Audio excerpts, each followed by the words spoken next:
So this is a post shared by Axia ASD UK about this very large study.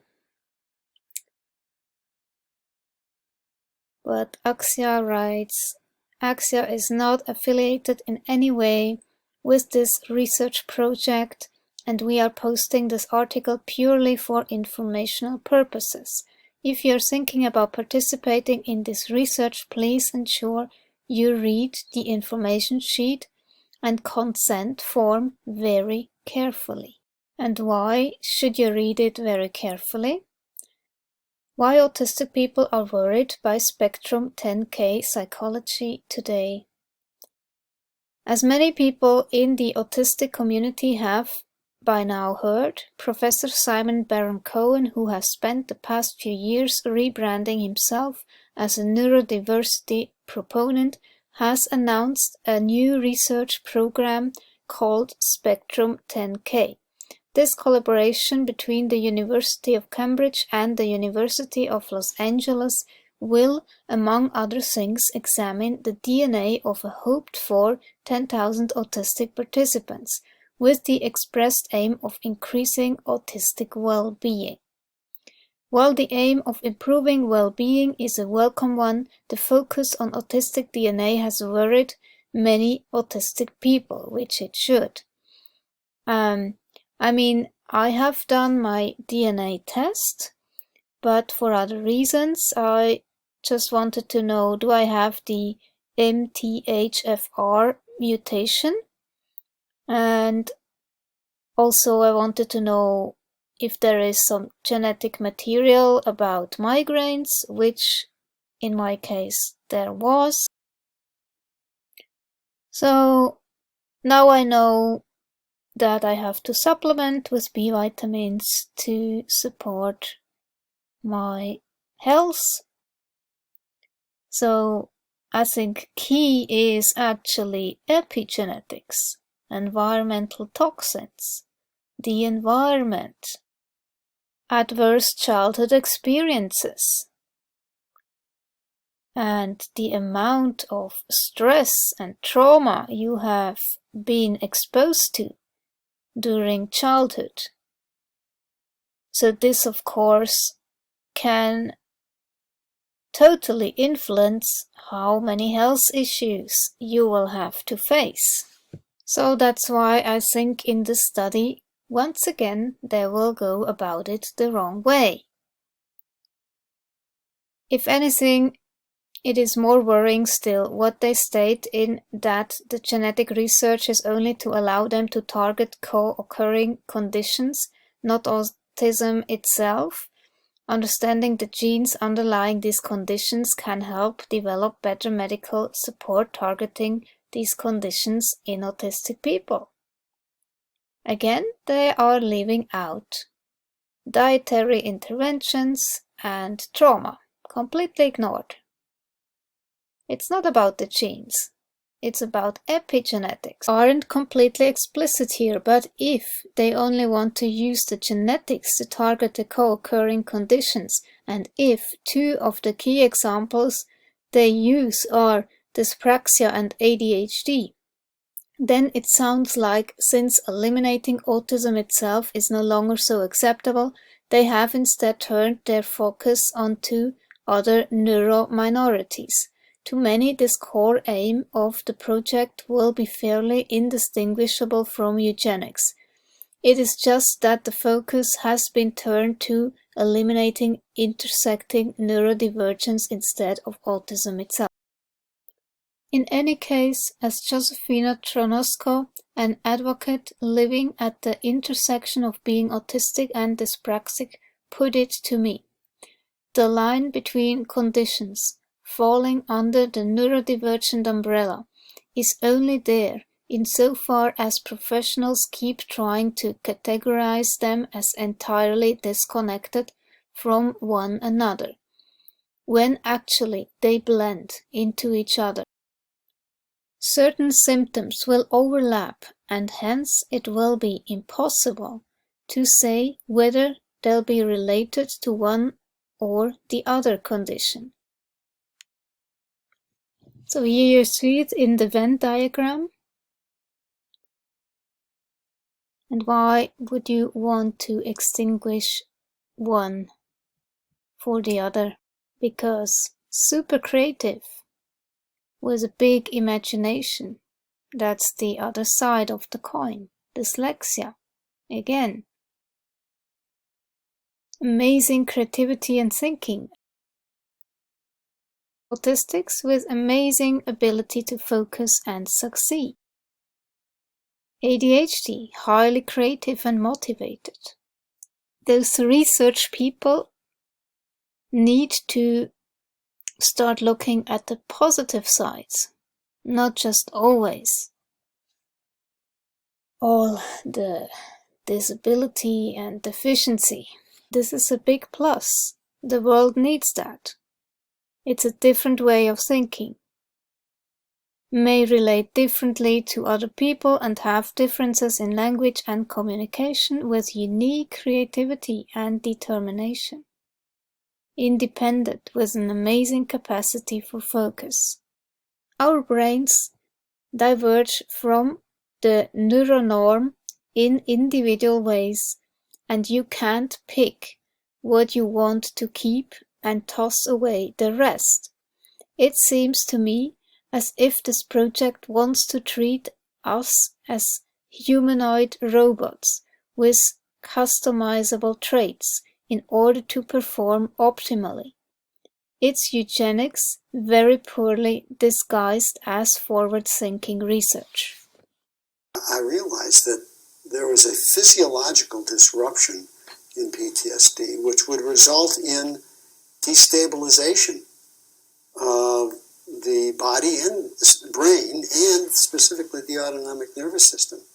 And that this might explain all of the visceral, the gut, the heart symptoms when the event was traumatic enough to result in a fight-flight response, which is a sympathetic part of the autonomic nervous system. Okay. And then, because the patient was helpless, to result in a freeze response. Because in the freeze response, animals who are freeze, like an opossum or a gazelle on the Kalahari plain, run to the ground by a cheetah who freezes because they're helpless. And that's the core of trauma, which is how resilient they are. And what creates resiliency? What creates resiliency is predominantly the way you experience life in your earliest childhood. Because each time that you freeze and don't come out of it, the burden of trauma goes up and up and up. And so once you've been traumatized, you'll be more likely to be traumatized again. And after you're traumatized again, you're even more likely to be traumatized again. And that because you tend to freeze more readily. So the infant who dissociates or freezes, and dissociation is what you experience when you freeze. They are the same. When the child dissociates because they get fondled, or they get smacked, or they get hit, or even if they never have a chance to become attuned to their mother, which is integral to developing a sense of self, who you are, under those circumstances you are more likely to be traumatized. And so you are traumatized again and again. And all my chronic pain patients, they all had traumatic childhoods. All of them. Many were incest victims, these women. Many were physically abused. All of them had terribly dysfunctional, stressful family lives, most of which were demeaning to them. They were not valued. And so they never developed this sense of safety and of self-sufficiency. And they always, therefore, tended to be helpless. It's like ringing the bell without feeding the animal. In other words, you're referring to Pavlov, I guess. Exactly, because it is classical conditioning. That's how we learn to survive. All of Pavlov's tools that he used to condition animals with were survival tools. Food. Food and pain, mainly. Food and pain. Those are two very compelling survival tools. Survival tools. So this is a TED Talk about introversion by Susan Kane. And to me, it really hits the nail on the head in terms of how I feel about working by myself, having a quiet environment and a private office. I was 9 years old. I went off to summer camp for the first time, and my mother packed me a suitcase full of books, which to me seemed like a perfectly natural thing to do, because in my family, reading was the primary group activity. And this might sound antisocial to you, but for us, it was really just a different way of being social. You had the animal warmth of your family sitting right next to you, but you were also free to go roaming around the adventure land inside your own mind. And I had this idea that camp was going to be just like this, but better. I had a vision of 10 girls sitting in a cabin, cozily reading books in their matching nightgowns. Camp was more like a keg party without any alcohol. And on the very first day, our counselor gathered us all together, and she taught us a cheer that she said we would be doing every day for the rest of the summer to instill camp spirit. And it went like this. R-O-W-D-I-E, that's the way we spell rowdy, rowdy, rowdy. Let's get rowdy. Yeah. So I couldn't figure out for the life of me why we were supposed to be so rowdy, or why we had to spell this word incorrectly.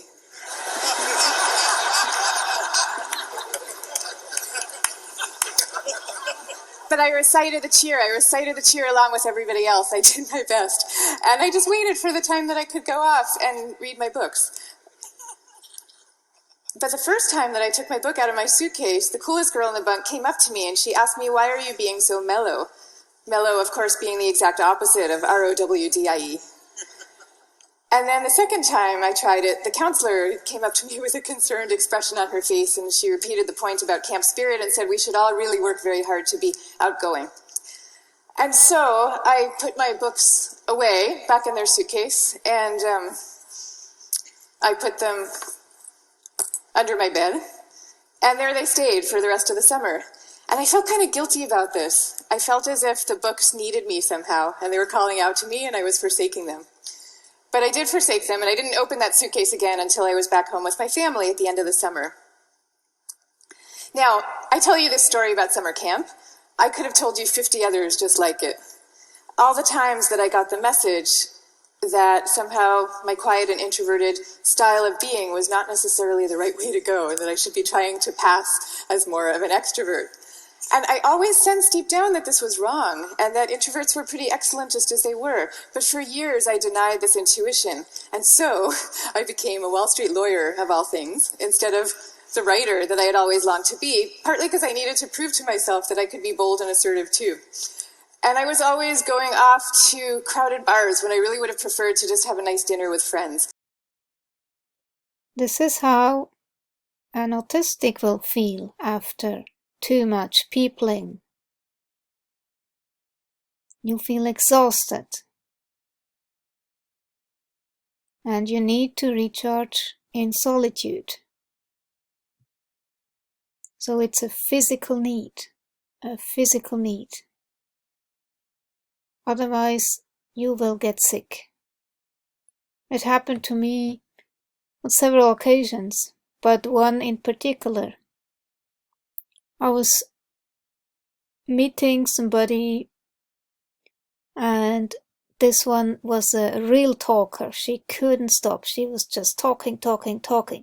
And at the end of this meeting, which lasted about 2 or 3 hours of her talking, I got a migraine, and I felt so much pain in my whole body. I was totally exhausted, and I just could barely get home, and for about 2 days I had to recover from this one encounter. But it really completely depends on the person. If they are energy vampires like this one, I will feel the pain in my body. But also group meetings that last for several hours, or working in an open plan office, that has the same effect on my body. I will feel tired, exhausted, brain fogged, and even have migraines or fibromyalgia, if not both. Just saying.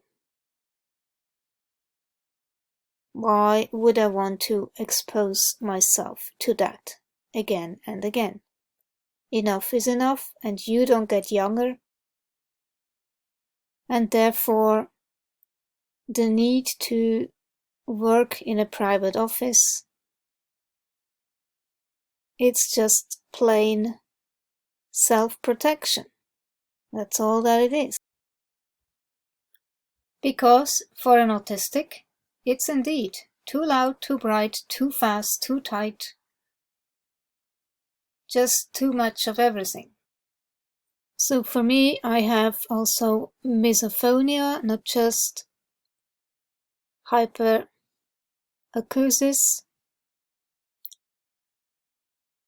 And then, of course, noise very much irritates me. But also sunlight, especially, or bright light, can be just too much. It hurts in the eyes. And people breathing too loud, or rustling paper, or plastic noise, or whatever. That's why I like to have a private office or work from home. Because too much sensory input will cause stress. Toxic chronic stress will lead to disease. As simple as that. And then, of course, of this social peer pressure to perform in a certain way, or else you will be labeled as weird. There is the camouflaging. Many autistics will do that. But it takes a very big toll on you, because you pretend to be someone you are actually not. And then, of course, camouflaging and unmet support needs appear to be risk markers for suicidality unique to autism spectrum. Putting on my best normal, social camouflaging in adults with autism spectrum conditions. Camouflaging of autistic characteristics in social situations is hypothesized as a common social coping strategy for adults with autism spectrum conditions. Camouflaging may impact diagnosis, quality of life, and long-term outcomes, but little is known about it. This qualitative study examined camouflaging experiences in 92 adults with autism spectrum conditions. Short and long-term consequences of camouflaging included exhaustion, challenging stereotypes, and threats to self-perception. Due to peer pressure at school, you learn to mask as someone you are not, and then you will probably continue to do that in adulthood. So, people whose behavior at work appears to demonstrate no problem at all, whereas the reality is that they are in high states of anxiety and stress, to the point of self-injury at home, and, in some cases, anxiety and depression. Again, this is where the environment leads to depression.